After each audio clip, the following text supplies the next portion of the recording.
નમસ્કાર મિત્રો દેશ અને દુનિયાના સુપરફાસ્ટ સમાચારમાં તમારું સ્વાગત છે। ભયાનક વાવાઝોડું ત્રાટક્યું, 47 લોકોના થયા છે મોત।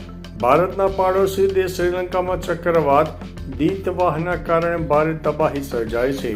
આ કુદરતી આફતમાં પૂર અને ભૂસ્ખલનને કારણે 47 લોકોના મોત થયા છે, જ્યારે 21 લોકો ગુમ થયા છે। ચક્રવાત પૂર્વ કિનારે ત્રાટક્યા બાદ સ્થિતિ ગંભીર બની છે અને સેંકડો લોકો ઘાયલ થયા છે। વહીવટીતંત્ર દ્વારા બચાવ કામગીરી શરૂ કરી દેવામાં આવી છે અને પ્રવાસન મંત્રાલયે પ્રવાસીઓને હાલ પૂરતી શ્રીલંકાની મુલાકાત ન લેવા માટે અપીલ કરી છે। અન્ય મહત્વના સમાચારની વાત કરીએ તો નકલી દેશી ઈંડાનું કારખાનું સીલ કરવામાં આવ્યું છે। શિયાળાની ઋતુમાં ઈંડાના શોખીનો માટે ચેતવણીરૂપ કિસ્સો સામે આવ્યો છે। મુર્દાબાદમાં ખાદ્ય સુરક્ષા વિભાગે આર્ટિફિશિયલ કલરથી દેશી ઈંડા તૈયાર કરતા કારખાના પર દરોડા પાડ્યા છે। ટીમે સ્થળ પરથી લગભગ 1 લાખ રંગીન ઈંડા જપ્ત કર્યા છે અને ગોદામને સીલ કરી દીધું છે। લોકોના સ્વાસ્થ્ય સાથે ચેડા કરનારા કારખાનાના માલિકની પોલીસે ધરપકડ કરીને આગળની કાર્યવાહી હાથ ધરી છે। અન્ય મહત્વના સમાચારની વાત કરીએ તો મહેસાણામાં BLOનું હાર્ટ એટેકથી મોત થયું છે। મહેસાણાના સતલાસણા તાલુકામાં BLOની ફરજ બજાવતા મુખ્ય શિક્ષક દિનેશ રાવળનું SIRની કામગીરી દરમિયાન હૃદયરોગના હુમલાથી કરુણ મૃત્યુ થયું છે। આ દુઃખદ ઘટનાએ રાજ્યમાં શિક્ષકો પર BLOના કામગીરીના અત્યંત ભારણ અને માનસિક તણાવ સામે ગંભીર સવાલો ઊભા કર્યા છે। શિક્ષક સંગઠનોની વારંવાર રજૂઆતો વચ્ચે આ બનાવ વધતા શિક્ષક જગતમાં શોકની લાગણી પ્રસરી ગઈ છે। અન્ય મહત્વના સમાચારની વાત કરીએ તો નેપાળે ફરીથી ભારતના વિસ્તારોને પોતાના ગણાવ્યા છે। નેપાળે ફરી એકવાર ભારત સાથે સરહદ વિવાદને ઉગ્ર બનાવ્યો છે। નેપાળની સેન્ટ્રલ બેન્કે ગુરુવારે ₹100ની નવી ચલણી નોટો બહાર પાડી, જેના પર નેપાળનો નવો નકશો દર્શાવ્યો છે। આ નકશામાં ભારતના કબજા હેઠળના કાલા પાની, લિમ્પિયાધુરા અને લિપુલેખ વિસ્તારોને નેપાળના દર્શાવાયા છે। ભારતે નેપાળના આ એકતરફી પગલાં સામે અગાઉ પણ વિરોધ નોંધાવ્યો હતો અને સ્પષ્ટ કર્યું છે કે આ વિસ્તારો ભારતના છે। અન્ય મહત્વના સમાચારની વાત કરીએ તો સુરતમાં હીરા મજૂરીના ભાવ ઘટાડા સામે રત્ન કલાકારોની હડતાલ। સુરતના ઈચ્છાપોર સ્થિત ગ્રીન લેબના રત્ન કલાકારોએ હીરાની મજૂરીમાં ભાવ ઘટાડાના વિરોધમાં હડતાલ પાડી છે। રત્ન કલાકારોનો આક્ષેપ છે કે કોઈ પણ કારણ વિના ભાવ ઘટાડવામાં આવ્યો છે। તેમણે ચીમકી આપી છે કે જ્યાં સુધી ભાવ ઘટાડો પાછો નહીં ખેંચાય ત્યાં સુધી તેઓ કામ નહીં કરે। આ સ્થિતિ અમેરિકાના 25% ટેરિફ અને હીરા ઉદ્યોગમાં મંદીના માહોલ વચ્ચે ઊભી થઈ છે, જેની સીધી અસર સુરત પર પડી છે। અન્ય મહત્વના સમાચારની વાત કરીએ તો ગુજરાતમાં પહેલીવાર બની છે આવી ઘટના। સુરતની વીર નર્મદ યુનિવર્સિટી ફરી એકવાર ચર્ચામાં આવી છે।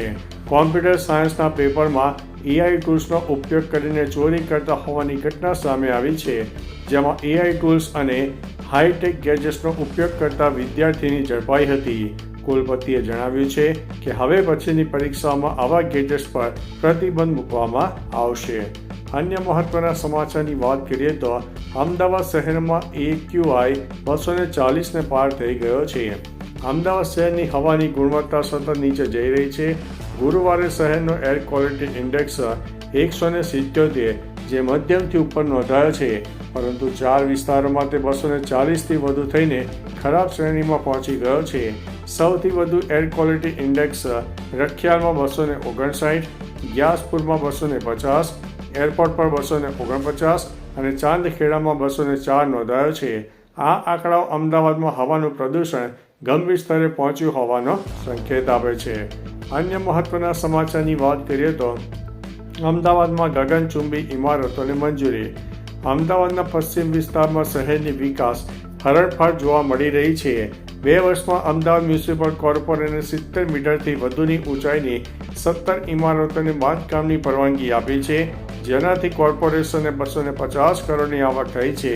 આ 17 ઇમારતોમાં 2000 રહેણાંક અને 2300 કોમર્શિયલ એકમોનો સમાવેશ થાય છે। અત્યાર સુધીમાં અમદાવાદ મ્યુનિસિપલ કોર્પોરેશને 100 મીટરથી વધુની ઊંચાઈની 30 ઇમારતોને મંજૂરી આપી છે, જે દર્શાવે છે કે અમદાવાદમાં ઊંચા બાંધકામો ઝડપથી આકાર લઈ રહ્યા છે। અન્ય મહત્વના સમાચારની વાત કરીએ તો વ્લાદિમીર પુતિન 4 ડિસેમ્બરે ભારત આવશે. રશિયાના રાષ્ટ્રપતિ વ્લાદિમીર પુતિન 4 ડિસેમ્બરના વડાપ્રધાન નરેન્દ્ર મોદીના આમંત્રણ ઉપર ભારતની મુલાકાતે આવી રહ્યા છે. આ મુલાકાત દરમિયાન ભારત અને રશિયા વચ્ચે તેલ, સંરક્ષણ અને વ્યાપાર જેવા મહત્વના મુદ્દા પર ચર્ચા થશે. રાષ્ટ્રપતિ દ્રૌપદી મુર્મુ પુતિનના સન્માનમાં ડિનરનું આયોજન કરશે. આ મુલાકાત બંને દેશોના સંબંધોને વધુ મજબૂત બનાવશે. અન્ય મહત્વના સમાચારની વાત કરીએ તો કપિલ શર્માના રેસ્ટોરન્ટ પર ફાયરિંગનું કાવતરું કરનારો ઝડપાયો છે. દિલ્હી પોલીસની ક્રાઇમ બ્રાન્ચ દ્વારા કેનેડામાં કપિલ શર્માના રેસ્ટોરન્ટ પર ફાયરના કાવતરામાં સંડોવાયેલા ગેંગસ્ટર બંધુ માનસીની ધરપકડ કરવામાં આવી છે. તે કુખ્યાત ગોલ્ડી ધિલ્લોન ગેંગનો મુખ્ય સભ્ય છે. પોલીસ તપાસ દરમિયાન તેની પાસેથી એક ચાઇનીઝ પિસ્તોલ અને જીવતા કારતૂસ મળી આવ્યા છે. આરોપી વિરુદ્ધ અગાઉ પણ અનેક ગંભીર ગુનાઓ નોંધાયેલા છે અને પોલીસ હાલ તેની સઘન પૂછપરછ કરી રહી છે. અન્ય મહત્વના સમાચારની વાત કરીએ તો 5 મહિનાનું બાળક બટનનો સેલ ગળી ગયું.